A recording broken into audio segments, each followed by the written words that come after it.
Students, अब हम पढ़ेंगे magnetic field at a point due to straight current carrying conductor. जैसे कि हमने अभी पढ़ा था कि जो मैग्नेटिक फील्ड है वो एक करंट कैरिंग कंडक्टर के अराउंड भी है। ओके, तो अब जो करंट कैरिंग कंडक्टर है, अगर वो हम क्या ले लें, एक स्ट्रेट वायर, और ये जो स्ट्रेट वायर है जिसमें करंट फ्लो कर रहा है, तो हमने इसके करंट एलिमेंट की वजह से मैग्नेटिक फील्ड बताया था कि अगर एट ए पॉइंट हम मैग्नेटिक फील्ड इस करंट कैरिंग कंडक्टर की किसी एलिमेंट की वजह से अगर हम डिफाइन करें, तो लेट ये कोई करंट एलिमेंट हम लेते हैं डीएल लेंथ का। अगर इसमें आई करंट है तो करंट एलिमेंट को हम क्या कहेंगे, आईडीएल। तो ये जो पॉइंट पी है, इस पॉइंट तक जब हमें मैग्नेटिक फील्ड पता करना है तो बायो सावर्ट लॉ हमने यूज किया था। तो बायो सावर्ट लॉ क्या कहता है कि magnetic field due to this current element is equal to u naught upon 4 pi I d l sine theta upon r square. अगर आपके पास ये डिस्टेंस है, अगर आपके पास ये एंगल है, ओके, और ये करंट एलिमेंट है, then we can find out magnetic field at this point due to this current element. But हमें अब मैग्नेटिक फील्ड सिर्फ इस एलिमेंट के लिए नहीं चाहिए, हमें इस पूरे कंडक्टर के लिए चाहिए। तो यहाँ हम एक आर्बिट्रेरी केस लेते हैं कि लेट हमारा जो करंट कैरिंग कंडक्टर है उसकी लेंथ है infinite, okay, very large, very long, जिसमें आई करंट फ्लो करता है। तो जब हम magnetic field at any point due to this whole current carrying conductor निकालेंगे तो हमें बायो सावर्ट लॉ की जरूरत पड़ेगी, और हम इन टर्म्स को आइडेंटिफाई करके इनकी वैल्यू पुट करके मैग्नेटिक फील्ड निकाल देंगे। हम बायो सावर्ट लॉ यूज करेंगे due to this complete conductor. तो हम एक आर्बिट्रेरी केस लेके चलते हैं। तो यहाँ जब हम किसी आर्बिट्रेरी ए very long, like very long infinite अगर हम मान के चले, तो ये जो वेरी लॉन्ग इनफाइनाइट है, स्ट्रेट है, तो स्ट्रेट ही आप बनाएंगे। तो यहाँ एट एनी पॉइंट P हमें मैग्नेटिक फील्ड निकालना है। तो हम इस पूरे कंडक्टर का कहीं कोई भी करंट एलिमेंट ले लें। अब देखिए इसकी लेंथ यहाँ नीचे भी काफी है, ऊपर भी है, इनफाइनाइट इसे हम कह रहे हैं। तो अगर हम इस करंट एलिमेंट इस हिस्से में मैग्नेटिक फील्ड निकालेंगे तो पॉइंट P से हमें क्या चाहिए, इसकी डिस्टेंस, दैट इज आर। तो अब ये जो हमारे पास इनफाइनाइट है और इस पूरे के लिए हमें चाहिए, तो मीन्स यहां से लेके, लेट ये यहां है, तो हमें यहां से लेके और यहां तक कंसीडर करना है कि अगर ये इतना है, वेरी लॉन्ग भी है, तो इसके पूरे इस कंप्लीट छोर तक हमें निकालना है। इसे थोड़ा सीधा कर लेते हैं। ओके, तो यहाँ करंट एलिमेंट ने पॉइंट P के साथ इस डिस्टेंस पोजीशन वेक्टर के साथ एंगल बनाया थीटा, और हमें चाहिए इस पूरी एक्स वाई लेंथ के लिए magnetic field at this point. क्योंकि ये बहुत सारे करंट एलिमेंट से मिलकर बना है, तो हम एक एलिमेंट का लिखेंगे और इस पूरे के लिए हम बात करेंगे। लेकिन उसके लिए हमें क्या क्या चाहिए, पहले तो इस साइन थीटा की वैल्यू, फिर इस आर की वैल्यू और इस आईडीएल की। तो देखिए अगर ये पॉइंट P यहाँ है तो आपके पास आर ये होगा, अगर पॉइंट P यहाँ हो जाएगा तो आपके पास आर ये हो जाएगा। लेकिन हमें तो पूरे कंडक्टर के लिए निकालना है ना, तो पूरे कंडक्टर के लिए हमें एक यहाँ कंस्ट्रक्शन करनी पड़ेगी, क्या कि मैं इस पॉइंट P से इस वायर के ऊपर एक परपेंडिकुलर ड्रा कर दूं, okay, at the point O। और ये जो परपेंडिकुलर डिस्टेंस है इस वायर पे, इसे आप कह दीजिए लेट A, क्लियर। और ये जो आपकी डिस्टेंस है, ये पॉइंट P के साथ लेट एंगल बनाती है 5, क्लियर। और ये जो पॉइंट O है, यहाँ से आपका करंट एलिमेंट है let at the distance L। तो यहाँ हमें DL चाहिए, थीटा चाहिए, R चाहिए। हमारे पास नॉन है ये A, ओके। ये जो A आपके पास है, इस A की सेंस में हमें ये सारा का सारा magnetic field due to this complete current carrying conductor find out करना है। तो let magnetic field due to this element is written like this. Sine theta निकाल लेते हैं, सबसे आसान है साइन थीटा। क्यों? क्योंकि देखिए जो थीटा है ये इसके ऊपर है परपेंडिकुलर, तो जो थीटा है इस थीटा की वैल्यू हो जाएगी 90 - पाई। तो अगर मैं यहाँ साइन थीटा लगाऊं दोनों साइड, तो ये क्या बन जाएगा, साइन ऑफ 90 माइनस फाइव। तो जो आपके पास साइन थीटा है उसकी वैल्यू क्या आ गई, कॉस ऑफ फाइव। तो साइन थीटा हमने निकाल दिया। मीन्स ये जो परपेंडिकुलर डिस्टेंस है ये इसके साथ कितना एंगल बनाती है, फाइव। ये हमें पता होगा, हम ये फाइंड आउट कर सकते हैं वेरी इजीली अगर आपके पास कोई भी straight current carrying segment length है तो then you can find out cos of five. Okay, तो एक टर्म तो हमारी आ चुकी। दूसरी बात है आर। तो देखिए जो आर है उसे हमें निकालना है एक ही सेंस में। तो यहाँ ये है आपका परपेंडिकुलर, ये है, देखिए इस राइट एंगल ट्रायंगल में ये जो अब हमारे पास वेल नोन एंगल है वो है ये फाइव। थीटा को अब हम नहीं लेंगे क्योंकि हमने थीटा को किसमें कन्वर्ट कर लिया, फाइव में। तो ये जो वेल नोन एंगल हमें पता है, हम इसकी सेंस में निकालेंगे आर को। तो ये बन गया हमारा बेस, ये बन गया परपेंडिकुलर और ये है हाइपोटेन्यूज। मीन्स हमें चाहिए हाइपोटेन्यूज। वैसे हम क्या जानते हैं कि जो आपके पास बेस है और जो हाइपोटेन्यूज है, बेस अपॉन हाइपोटेन्यूज, वो होता है कॉस ऑफ एंगल। तो अगर हमें चाहिए आर तो ये बन जाएगा a upon cos of five, means a of secant five. आगे हमारे पास आर, तो हमने आर भी निकाल लिया है। अब हम निकालेंगे डीएल। करंट आई तो हर सेगमेंट में वही है, 0.2 0.5 रिमेन द सेम। डीएल निकालने के लिए हमें पहले एल की जरूरत है, तो एल को भी हम किस में निकालेंगे, ए में, क्योंकि हमारे पास वेल नोन कंपोनेंट ए और फाइव है। तो ये हमारे पास क्या था, बेस, ये है परपेंडिकुलर और ये है हाइपोटेन्यूज।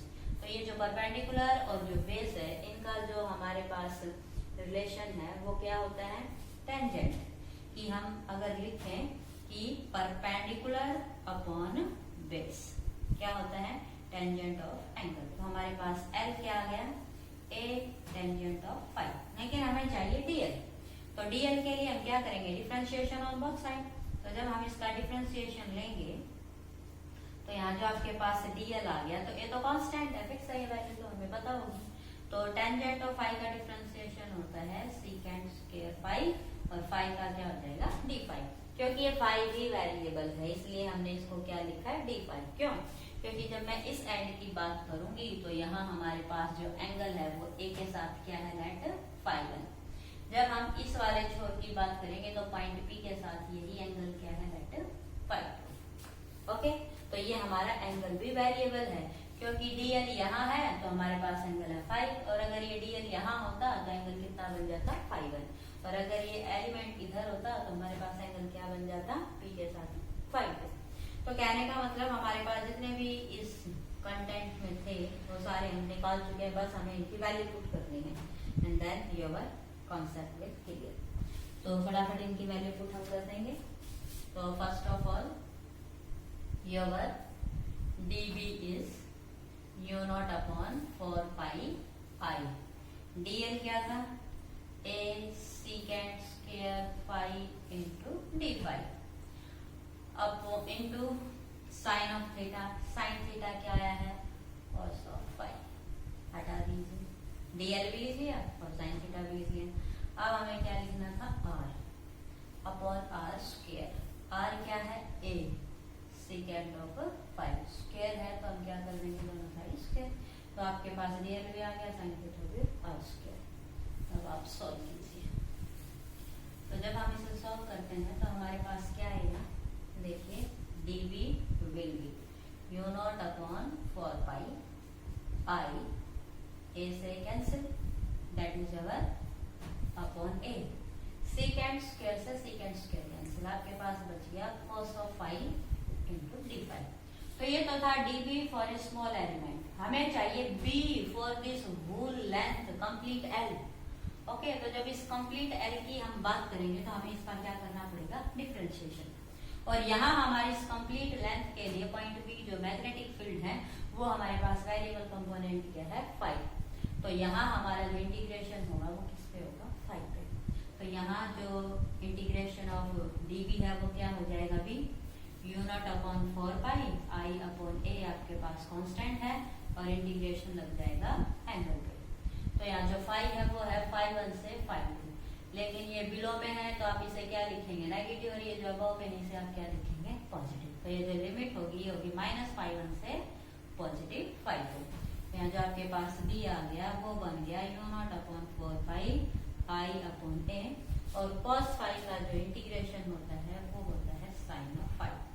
अब हम लगा देंगे लिमिट क्या -φ1 से +φ2 जो कि कन्वर्ट होके क्या आएगा u0/4π I/a और ये बन जाएगा sin of φ2 minus sin of φ1 और इस माइनस की वजह से ये माइनस माइनस क्या हो जाएगा प्लस। ओके तो यहाँ जो हमारे पास b आ गया वो b बन गया u0/4π I/a sin of φ2 plus sin of φ1। Okay तो this is your magnetic field at a point due to a very long straight current carrying conductor. अगर आपके पास φ1 और φ2 है आप सिर्फ वैल्यू पुट कीजिए, आपके पास a है a की वैल्यू पुट कीजिए, करंट आपको दे रखा हुआ। इसका जो सबसे कॉमन एग्जांपल है वो हमारे पास क्या है कि लेट आपके पास है कोई एक स्क्वायर लूप। ओके और लेट इसकी लेंथ कितनी है 2a एंड 2a। हमें मैग्नेटिक फील्ड चाहिए एट दी सेंटर। तो हम सेंटर पे निकालने के लिए क्या करेंगे, पहले तो सेंटर से इसके ऊपर क्या डालेंगे परपेंडिकुलर डाल दोगे तो ये आपके पास क्या आ गई a, ये भी a और ये भी a। अब पॉइंट P जो सेंटर में है तो यहाँ हम क्या करेंगे एंगल ड्रॉ करेंगे।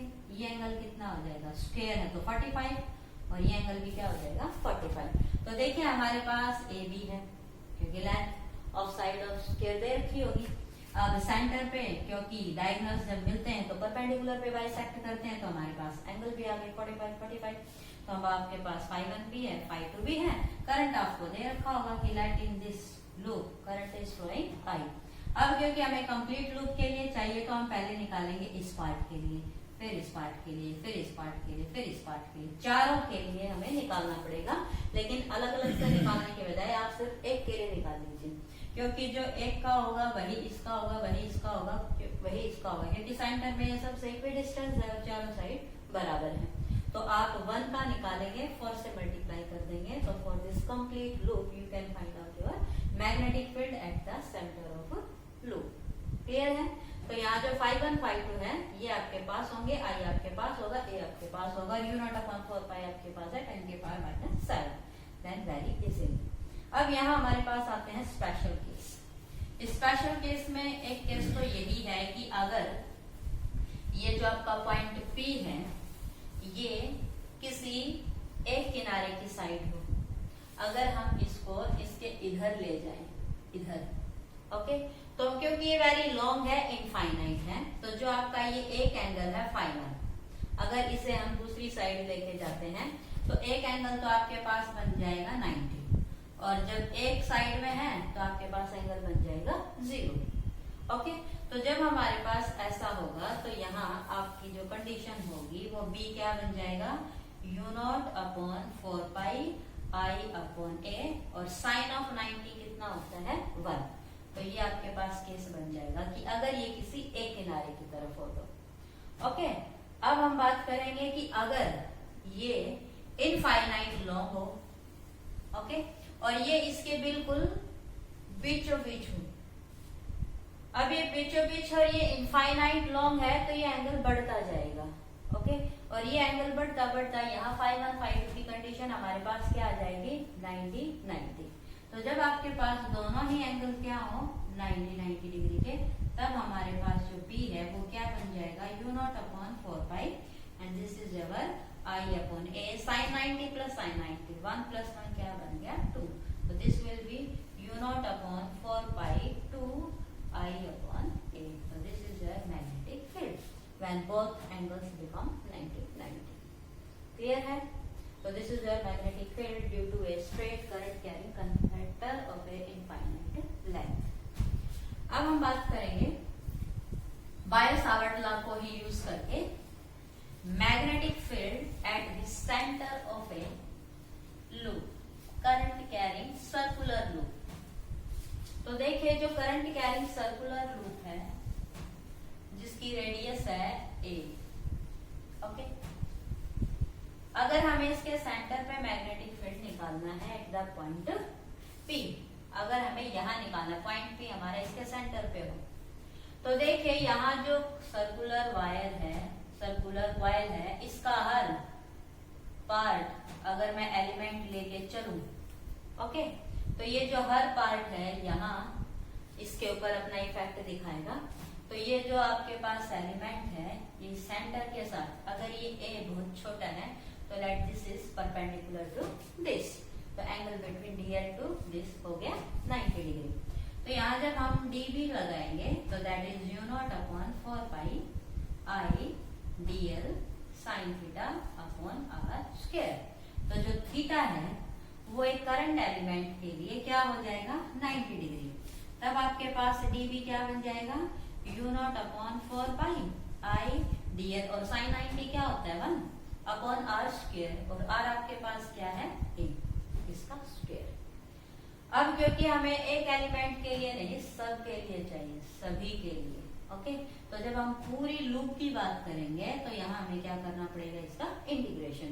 तो dB का इंटीग्रेशन क्या हो जाएगा b, और ये हो गया u0 upon 4 pi I upon a square, और ये जो dl है इसका इंटीग्रेशन हो जाएगा, और जो dl का इंटीग्रेशन है क्योंकि वेरिएबल तो l है, तो जब पूरी लूप की हम बात करेंगे तो इस पूरी लूप के लिए, पूरी कॉइल के लिए dl क्या बन जाएगा 2 पाई r, और r हमारे पास क्या है a। तो जब आप इसे सॉल्व करेंगे तो आपके पास बन जाएगा ये। तो जो आपका b आया for this circular loop at its centre वो क्या बना u0 I upon 2a, okay. तो this is our magnetic field at the centre of a current carrying circular loop या सर्कुलर कॉइल। अब देखिए ये तो था हमारी इस लूप के लिए इसके सेंटर पे। अब अगर हमारे पास इस लूप का एक नहीं कई टर्न्स हो, ओके, एक नहीं हमारे पास क्या इस लूप के कई सारे टर्न्स हो, तो यहाँ जो हमारे पास जनरल सेंस आई है मैग्नेटिक फील्ड की वो क्या आई है दैट इज u0 अपॉन 4 पाई ये I अपॉन a। इसे अगर हम नहीं काटते हैं तो ये ऊपर है 2 पाई, और ये a से a कैंसिल होने के बाद सिंपली क्या रह गया a। अगर इसके यहाँ n टर्न्स हैं तो यहाँ magnetic field due to n turns क्या हो जाएगा 2 पाई n। तो अगर ऐसा है तो यहाँ जो मैग्नेटिक फील्ड होगा u0 upon 4 pi I upon a, और ये जो 2 पाई n है इसे हम कह देंगे angle subtended at centre by coil. तो अगर मेरे पास एक कॉइल का पूरा लूप है तो यहाँ n को हम क्या पुट करेंगे 1, तो b बन जाएगा for n is equal to 1। ये कंप्लीट लूप है तो u0 upon 4 pi I upon a into 2 pi means ये पूरी की पूरी लूप है वो सेंटर पे कितना एंगल बनाती है 2 पाई मीन्स 360 डिग्री। अगर मैं कहूं कि यहाँ मेरे पास पूरी लूप नहीं हाफ है, अगर n को हम क्या लिख दे हाफ, तो यहाँ से जब आप n को हाफ लिखेंगे तो यहाँ से हमारे पास क्या आ जाएगा u0 4 pi I upon a and theta is our pi. Means जब आपके पास ये कंप्लीट लूप ना होके सिर्फ क्या हो हाफ, अगर ऐसा है तो ये हाफ जो लूप है, ओके, ये हाफ लूप किसके साथ कितना एंगल बनाती है 180 डिग्री, ओके। अब अगर ये 1/2 भी ना होके क्या हो जाए 1/4 मीन्स सिर्फ ये वाला हिस्सा हमारे पास इस लूप का सिर्फ ये वाला हिस्सा है, तो अब कितना एंगल बन जाएगा जस्ट 90 डिग्री। अब अगर ये इससे भी कम है तब ये हमारे पास क्या बन जाएगा लेट कि मेरे पास सिर्फ ये सेगमेंट है इस लूप का जिसमें से I करंट फ्लो कर रहा है, और ये इसकी क्या है रेडियस, और यहाँ जो एंगल है वो है थीटा लेस देन 90 डिग्री। तो यहाँ फिर हम क्या लिखेंगे सिंपली ये जो 2 पाई n था इसकी जगह हमारे पास सिर्फ क्या है theta, that is theta less than 90। तो यहाँ थीटा क्या है उसके अकॉर्डिंग हम निकालेंगे that is your magnetic field at A loop. तो जो मैग्नेटिक फील्ड है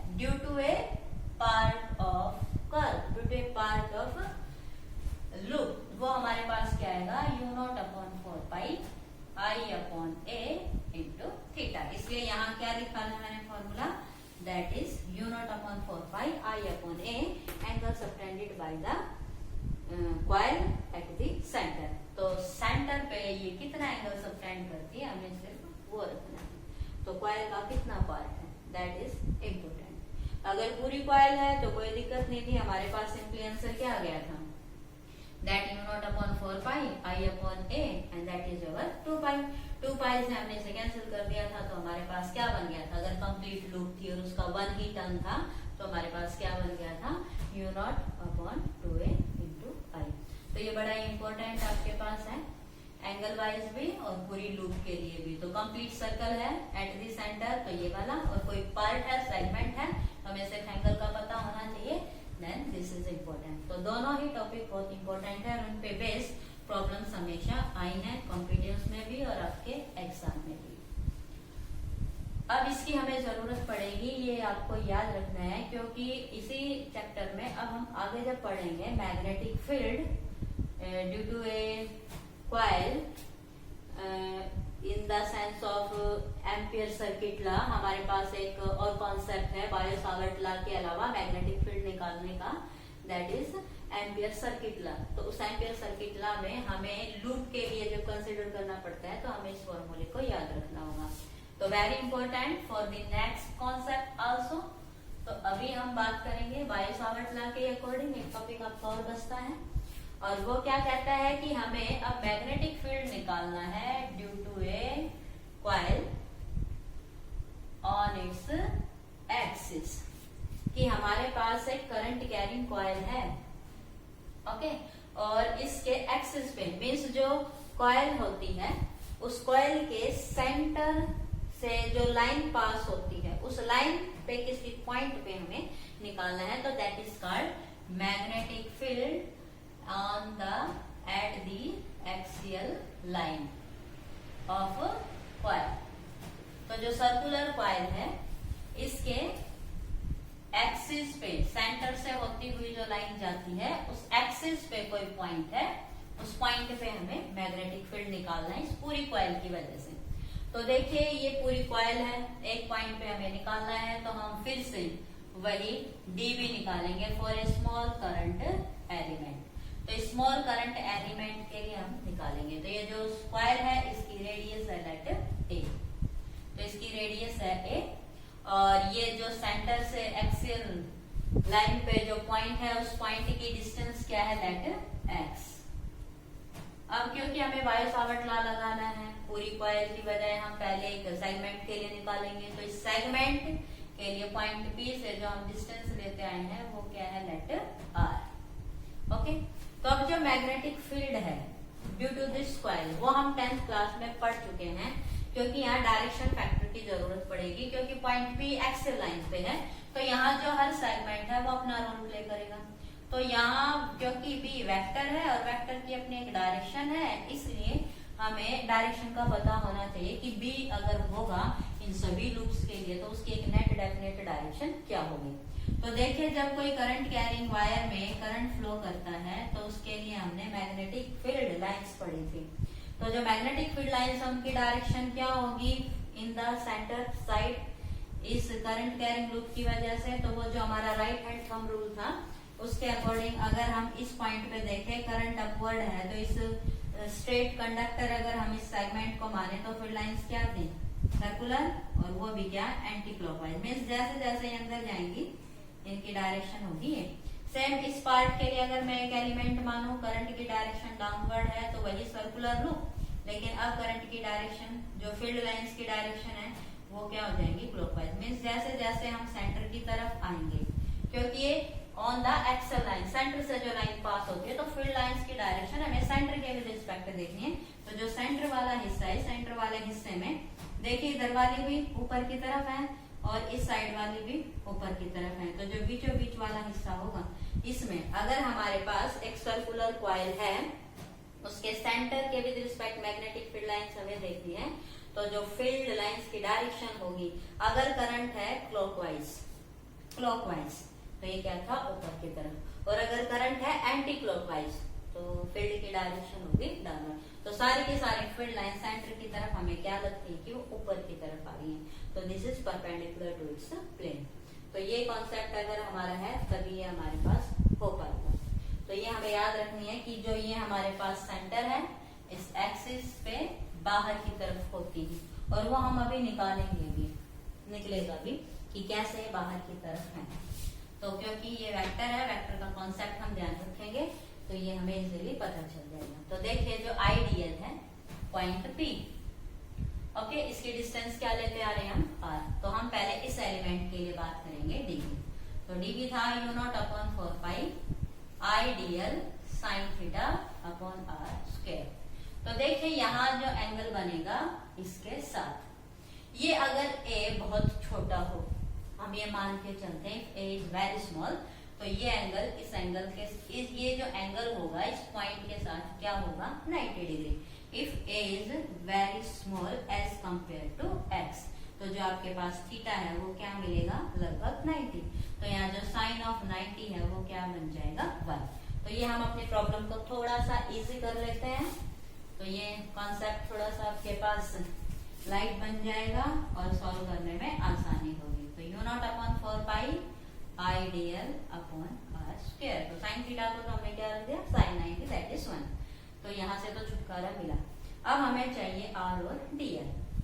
तो देखिए ये जो dl है अगर करंट फ्लो कर रहा है ऐसे, तो ये वाला जो हिस्सा आएगा बिल्कुल जो इसके अपोजिट है उसमें करंट फ्लो करेगा ऐसे। मीन्स ये पॉइंट और ये पॉइंट दोनों सेगमेंट एक साथ जो एक दूसरे के अपोजिट हैं, इस फील्ड इस पॉइंट पे जब हम फील्ड की बात करेंगे इन दोनों पॉइंट्स के लिए, तो लेट पहले हमने ऊपर वाले हिस्से के लिए बात की, क्योंकि जो एक्सियल लाइन होती है ना, एक्सियल लाइन, उस एक्सियल लाइन की किसी पॉइंट पे जब हम निकालते हैं तो ये आमने सामने के सब इसके ऊपर अपना इम्पैक्ट दिखाते हैं। तो यहाँ हम पेयर में बात करेंगे कि एक्सियल लाइन पे इस वाले हिस्से का क्या रिजल्ट रहेगा और इस वाले का क्या रिजल्ट रहेगा।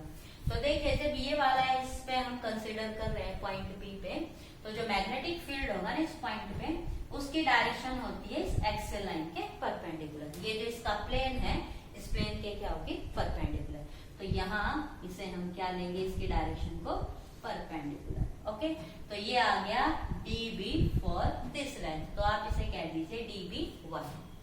सेम फॉर दिस सेगमेंट, इस सेगमेंट की जब हम बात करेंगे आइडियल, तो ये डिस्टेंस क्या हो जाएगी वही r, क्योंकि ये दोनों इक्वल डिस्टेंस पे है तो ये दोनों डिस्टेंस भी क्या होंगी सेम, और ये फिर से आपके पास a। और जब हम इसके लिए सेम वही बात करेंगे तो ये जो dB इसके लिए 1 और इसके लिए हम क्या कहेंगे 2। तो that is u0 upon 4 pi ideal upon r square. But ये है वेक्टर, वेक्टर है तो हमने सिर्फ दो अपोजिट एलिमेंट्स की बात की है, लेकिन यहाँ फील्ड तो इन सब की वजह से है। अगर मैं इस सेगमेंट की बात कर रही हूँ तो इसके अपोजिट ये वाला होगा, अगर मैं इस सेगमेंट की बात कर रही हूँ तो इसके अपोजिट ये वाला होगा। ओके, तो यहाँ हम इन सब का नेट लेंगे। तो जब हमने इस वाले की बात की तो इसमें फील्ड की डायरेक्शन परपेंडिकुलर हो गई है, और जब हम इसकी बात करेंगे तो इसके लिए परपेंडिकुलर हो जाएगा ये। तो ये जो dB2 है और ये जो dB1 है, अगर हम देखें तो इन दोनों का जो रिजल्टेंट होगा वो होगा इस डायरेक्शन में। ऐसा क्यों? अगर यहाँ आपके पास एंगल है फाइव, ओके, तो ये जो dB है अगर हम इसको रिजोल्व करें इसके दो कंपोनेंट में दिस एंड दिस, तो ये एंगल भी होगा 5। तो ये तो बन जाएगा dB1 का cos ऑफ 5। इसी तरह और ये वाला बन जाएगा dB1 का sin ऑफ 5। इसी तरह से जब हम इसे रिजोल्व करेंगे इन सभी के लिए, दो वर्टिकल अपोजिट्स के लिए, तो एक वाला सेगमेंट तो ऐसे रिजोल्व हो गया, ये वाला रिजोल्व होगा फिर से ऐसे। तो ये अगर एंगल फाई है तो ये भी क्या होगा 5, क्योंकि दोनों इक्वल है। तो ये फाई है तो ये भी फाई, तो ये बन जाएगा dB2 cos ऑफ 5 और ये बन जाएगा इसका दूसरा कंपोनेंट dB2 sin ऑफ 5। तो देखिए ये जो दो कंपोनेंट है ये इक्वल इन मैग्नीट्यूड है, अपोजिट इन डायरेक्शन है, तो dB1 cos 5 dB2 cos 5 cancel each other, और ये जो दो कंपोनेंट है इनकी डायरेक्शन है सेम। तो जब हम इन दोनों का निकालते हैं रिजल्टेंट, तो यहाँ हमारे पास जो रिजल्टेंट आया वो क्या आया u0 upon 4 pi I dl upon r square, and that is along sine of 5। तो ये हमारे पास डी भी नहीं बल्कि इन दोनों की वजह से, इस तरह के सभी पेयर्स की वजह से एक ये वाली डायरेक्शन निकलेगी परपेंडिकुलर टू इट्स प्लेन। तो ये हमारे पास जो रिजल्टेंट है, ये एक्चुअली हमारे पास रिजल्टेंट क्या आया है, डी बी साइन ऑफ 5। तो जो डी बी है उसका मैग्नीट्यूड ये था और 5 है तो आपने लगा दिया ये 5। अब हमें क्योंकि इस तरह के इन सभी पेयर्स के लिए निकालना है तो अब हम सिंपली क्या लगा देंगे, इंटीग्रेशन ऑन बोथ साइड। तो एक पेयर के लिए निकाल लिया, वो हमें एक पर्टिकुलर कंडीशन देगा, फिर हम कंप्लीट के लिए जनरलाइज कर देंगे, वो हमारे पास एक यूनिफॉर्म सिमेट्री के लिए क्या होता है, इंटीग्रेशन। तो जब हम इस इंटीग्रेशन को सॉल्व करते हैं तो हमारे पास जो नेट रिजल्टेंट आएगा वो क्या बन जाएगा, इसे सॉल्व करेंगे तो dB will be b and this is u0 upon 4 pi I upon r square।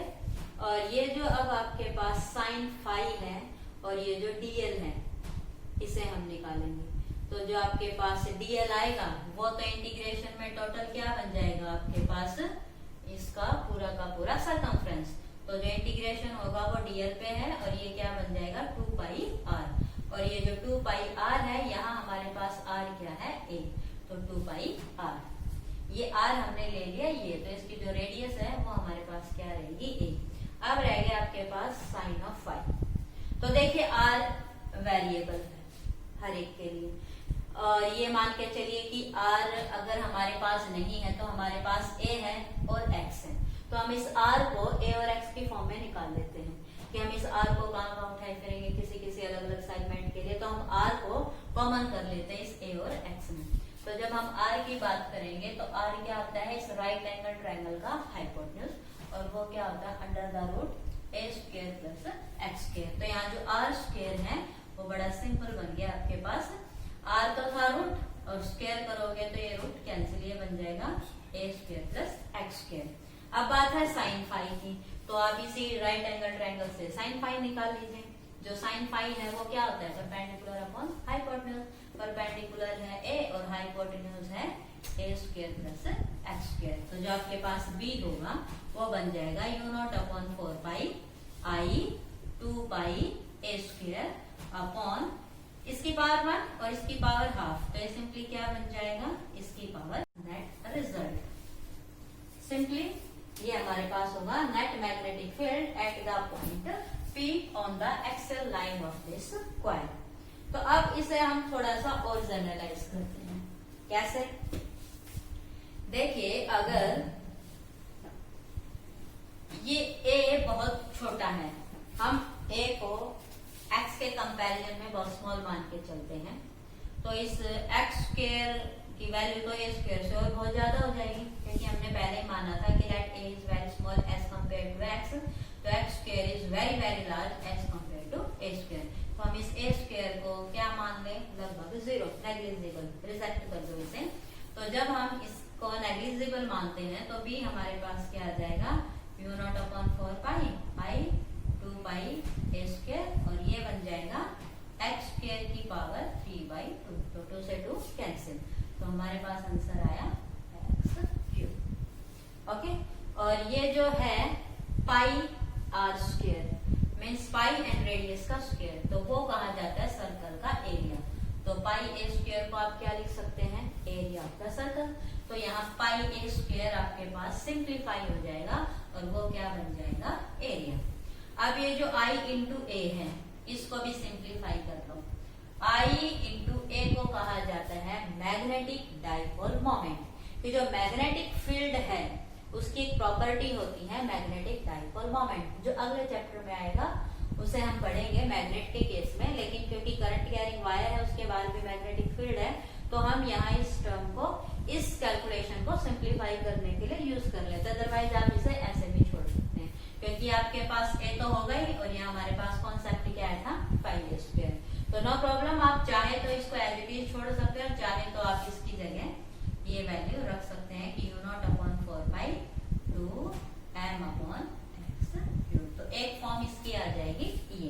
तो हमारे पास जनरल फॉर्म तो है ये, जब a और x कंपेरेबल हो then you have to solve this, और जब आपके पास a बहुत स्मॉल हो तो you have to use this. और अगर हम I और a को भी सिंप्लीफाई करते हैं तब हमारे पास क्या होगा, दिस।